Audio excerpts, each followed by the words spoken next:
اللہ اللہ اللہ اللہ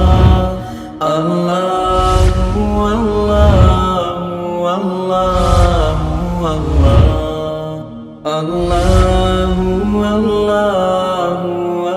بسم اللہ الرحمن الرحیم۔ ہدایت النحو کے پہلے باب مقدمہ کے سبق نمبر 6 میں خوش آمدید۔ آج کے اس سبق میں ہم فعل کی وجہ تسمیہ پڑھیں گے۔ ہدایت النحو کا پہلا باب مقدمہ، چھٹا سبق ہے فعل کی وجہ تسمیہ۔ گزشتہ سبق کے اندر آپ فعل کی تعریف پڑھ چکے ہیں، فعل کی علامات پڑھ چکے ہیں۔ آج کے سبق کے اندر ہم نے دو باتیں کور کرنی ہیں۔ ان میں سے پہلا ہے مخبر بہ کا معنی کیا ہے، اور دوسرے نمبر پر فعل کی وجہ تسمیہ یعنی فعل کو فعل کیوں کہا جاتا ہے۔ میں پہلے عبارت پڑھتا ہوں، پھر انشاءاللہ ترجمہ کریں گے اور آخر میں اس کی تشریح کریں گے۔ وَمَعْنَى الْإِخْبَارِ بِهِ أَن يَكُونَ مَحْكُومًا بِهِ وَيُسَمَّى فِعْلًا بِاسْمِ أَصْلِهِ وَهُوَ الْمَصْدَرُ لِأَنَّ الْمَصْدَرَ هُوَ فِعْلُ الْفَاعِلِ حَقِيقَةً۔ اب اس کا ترجمہ دیکھ لیں۔ اخبار بہ مطلب مخبر بہ کا معنی یہ ہے ان یکونا یہ کہ وہ ہو محکومًا بہ، محکوم بہ ہو، ویسمّی اور نام رکھا جاتا ہے فعل کا فعل، باسم اصلہ اس کی اصل کے نام کے ساتھ، وہو المصدر اور اصل وہ مصدر ہے، اس لیے کہ مصدر وہی فاعل کا فعل ہوتا ہے حقیقی طور پر۔ تو گزشتہ سبق کے اندر یہ لفظ آیا تھا اخبار بہ، اور میں نے اس وقت اس کی تشریح نہیں کی تھی اور یہ کہا تھا کہ اگلے سبق کے اندر تفصیل کے ساتھ آئے گا، ہم وہاں پہ تفصیل سے بات کریں گے۔ تو دیکھیں مخبر بہ کا جو لفظی معنی ہے نا وہ یہ ہے مخبر بہ جس کے ساتھ خبر دی جائے۔ آسان لفظوں میں مخبر بہ خبر کو کہتے ہیں۔ تو ایک ہوتا ہے مبتدا اور دوسرا ہوتا ہے خبر۔ تو فعل جو ہے وہ خبر بننے کی صلاحیت رکھتا ہے، مبتدا تو نہیں بن سکتا، یہ تو آپ پڑھ چکے ہیں، البتہ خبر بننے کی صلاحیت رکھتا ہے۔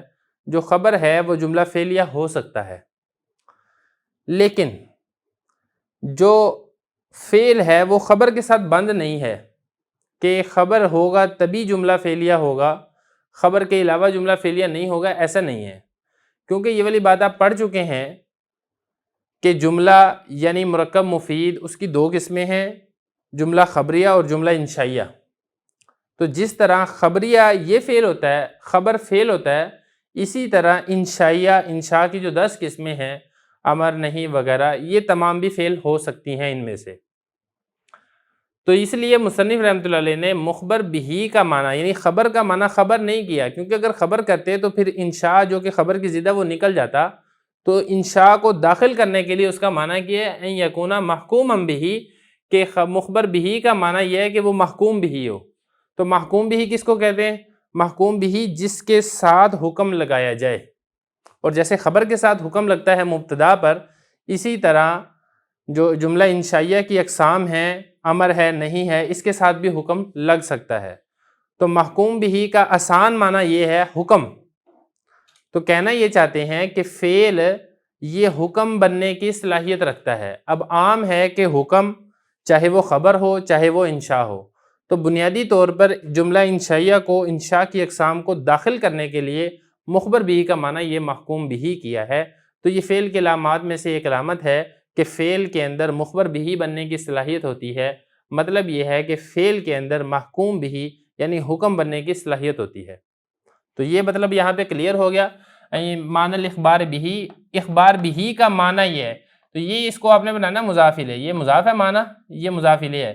اخبار بہ مخبر بہ کا معنی، کیونکہ جب ہم نے ترجمہ کرنا ہوتا ہے نا تو ہم نے پہلے مضاف الیہ کا ترجمہ ہوتا ہے، پھر درمیان میں کاکی کے راری رے وغیرہ لگتا ہے، یہ میں آپ کو بتا چکا ہوں۔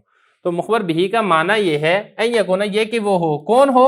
یہ مخبر بہ ہو، کیا ہو؟ محکوم بہ ہو۔ مخبر بہ کا معنی یہ ہے کہ وہ کیا ہو؟ محکوم بہ ہو۔ تو یہاں تک کلیئر ہو گیا۔ اب یہاں سے ویسمّی سے یہاں تک فعل کو فعل کہنے کی وجہ بیان کی جا رہی ہے کہ فعل کو فعل کیوں کہا جاتا ہے۔ دیکھیں فعل کے اندر نا دو بنیادی طور پر چیزیں ہوتی ہیں، ایک اس کے اندر ہوتا ہے معنی حدثی، یا آپ اس کو کہہ لیں معنی مصدری، اور دوسرا اس فعل کے اندر زمانہ پایا جاتا ہے۔ مثال کے طور پہ جیسے یہ ضربہ ہے، ضربہ فعل ہے۔ اب ضربہ کے اندر دو چیزیں ہیں، ایک تو اس کے اندر مصدر کا معنی ہے، کیونکہ پہلے ہوتا ہے مصدر، اب میں اس کا مصدر بھی آپ کے ساتھ لکھ دیتا ہوں۔ جیسے ضربہ یہ فعل ہے، اس کا مصدر ہے الضرب، اس کا مطلب ہے مارنا. تو ضربہ کے اندر ایک تو یہ مارنا پایا جا رہا ہے، مصدر پایا جا رہا ہے، مصدر کا معنی پایا جا رہا ہے، نمبر ایک. دوسرے نمبر پر ضربہ میں زمانہ پایا جا رہا ہے، اور وہ زمانہ کیا ہے؟ وہ زمانہ ماضی ہے. تیسرے نمبر پہ اس کے اندر فاعل بھی ہے، کیونکہ فعل فاعل کے بغیر نہیں آتا، فاعل اس کے لیے لازمی ہوتا ہے. تو خلاصہ میں یہ کہنا چاہتا ہوں کہ ہر فعل کے اندر مصدر کا معنی مصدر یہ بھی آپ اس کو کہہ سکتے ہیں، آپ اس کو معنی حدثی بھی کہہ سکتے ہیں، وہ فعل کے اندر پایا جاتا ہے اور یہ لازمی اور ضروری ہے. تو بنیادی طور پر جو مصدر ہے وہ بنیاد ہوتی ہے، اصل ہوتی ہے، جڑ ہوتی ہے، اس سے پھر مصدر، اس سے پھر افعال بھی نکلتے ہیں، اس سے پھر اسماء مشتقات بھی نکلتے ہیں. تو فعل یہ فرع ہے اور مصدر اس کی اصل ہے، کیونکہ فعل یہ مصدر سے نکلا ہے اور ہر فعل کے اندر مصدر والا معنی پایا جاتا ہے. اب ہوتا یہ ہے کہ جو اس کی اصل تھی، جو اس کی جڑ تھی فعل کی، اور وہ کیا تھی؟ وہ مصدر تھی. تو جڑ کا نام، اصل کا نام، وہ ہم نے اٹھا کے فرع کو دے دیا، کیونکہ جو فعل والا معنی ہوتا ہے نا وہ مصدر کا معنی ہوتا ہے، کیونکہ مصدر ہی حقیقتاً وہ فعل ہوتا ہے.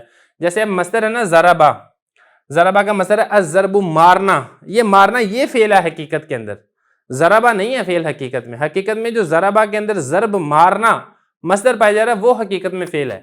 تو خلاصہ یہ نکلا کہ مصدر کا معنی یہ فعل ہوتا ہے، کیونکہ مصدر کام کو کہتے ہیں اور فعل کا معنی کام ہوتا ہے.